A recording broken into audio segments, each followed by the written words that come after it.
សង្គ្រាមលើកទី2នឹងអាចផ្ទុះឡើងម្ដងទៀតមិនលើសពីថ្ងៃទី29ខែកញ្ញានេះទេនេះគឺជាព័ត៌មានមួយបាទនេះគឺជាព័ត៌មានមួយវាមានភាពសាមញ្ញបន្តិចអញ្ចឹងខ្ញុំសូមធ្វើការអធិប្បាយមួយឲ្យបងប្អូនអរគ្នាបាទលោកសេតម៉ូដែលជាអ្នកនយោបាយជើងចាស់ម្នាក់របស់ថៃបាទគាត់បានលើកឡើងអំពីបញ្ហាព្រំដែនដែលកំពុងតែកើតឡើងយ៉ាងក្តៅគគុកនេះបាទគាត់ថាចាប់ពីថ្ងៃទី23ខែកញ្ញារហូតដល់ថ្ងៃទី29ខែកញ្ញាខាងមុខហ្នឹងរវាងកម្ពុជាជាមួយនឹងថៃមានការប្រជុំនៅខាងអន្តរជាតិបាទអានេះគឺជាអ្វីដែលគាត់និយាយនៅក្នុងហ្នឹងគឺនឹងមានការប្រជុំនិងមានការសម្របសម្រួលទៅខាងអន្តរជាតិអញ្ចឹងនៅក្នុងអំឡុងពេលនៃការប្រជុំហ្នឹងណាប្រសិនបើមានការផ្ទុះអាវុធប្រទេសណាដែលមានការផ្ទុះអាវុធមួយនៅប្រទេសនោះនឹងចាញ់ក្តីហើយគាត់បានផ្ដល់ជា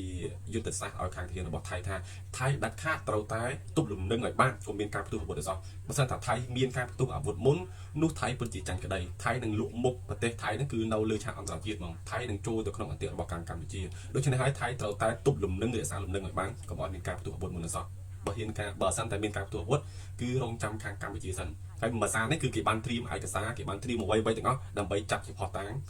ប្រសិនបើកម្ពុជាមានការផ្ទុះអាវុធមុនគឺគេនឹងបញ្ជូនឯកសារក៏ដូចជាផុសតាំងទាំងអស់ហ្នឹងទៅឲ្យខាង UN ឬមួយក៏ខាងអន្តរជាតិឲ្យបានដឹងថាកម្ពុជាយើងគឺជាអ្នកផ្ទុះអាវុធមុនជាអ្នកឈ្លានពានមុនហើយបន្ទាប់មកគេនឹងធ្វើការវាយកំទេចរំលាយខ្មែរចោលតែម្ដងអាហ្នឹងចំណុចដែលគេបាននិយាយទាក់ទងទៅនឹងបញ្ហាកំពុងតែកើតឡើងនេះមកចំណុចទៀតគេបានលើកឡើងថាចែកម្ពុជាយើងហ្នឹងណាកំពុងតែដាំក្បាលចុះក្រោមហើយសេដ្ឋកិច្ចរបស់កម្ពុជាយើងកំពុងតែធ្លាក់ដុនបាបហើយដោយសារតែខាងថៃហ្នឹងអត់បានបើកច្រកទេរាល់ថ្ងៃដែលកម្ពុជាយើងធ្វើទុកបុកម្នេញញុះញង់ឲ្យមានការផ្ទុះអាវុធឲ្យមានអីហ្នឹងដោយសារតែខឹងថៃអត់បានបើកច្រកអន្តរជាតិ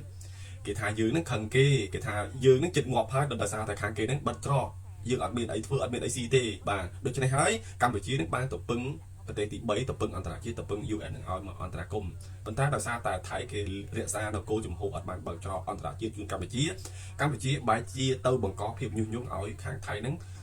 មានការផ្ទុះអាវុធឬមួយក៏មានសង្គ្រាមម្ដងទៀតដើម្បីឲ្យខាងអន្តរជាតិខាង UN នឹងដាក់សម្ពាធមកខាងថៃឲ្យថៃបើកច្រកវិញខ្ញុំជឿក្បាលខ្ញុំវិលមុខណាស់លោកឯងលោកគេទៅជាចោតយើងថាយើងនឹងទៅរក UN ទៅរកអីហ្នឹងដោយសារតែខាងថៃនឹងអត់បើកច្រកសួរថាអ្នកណាដែលចង់ឲ្យបើកច្រក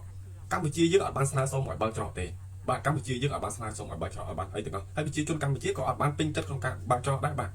វីដេអូក្រោយខ្ញុំនឹងធ្វើវីដេអូមួយទាក់ទងទៅនឹងមូលហេតុនៃការបើកច្រកខ្ញុំទទួលបាននៅវីដេអូឲ្យបងប្អូនអ្នកគ្នាអញ្ចឹងវីដេអូក្រោយនេះខ្ញុំនឹងនិយាយព័ត៌មានទាក់ទងទៅនឹងការបើកច្រកថាតើអ្នកណាជាអ្នកចង់បើកច្រកឲ្យពិតប្រាកដអ្នកនរគ្នាបើមានអ្វីថ្មីខ្ញុំនឹងចែកចាយជូនបន្តទៀតបាទអរគុណច្រើន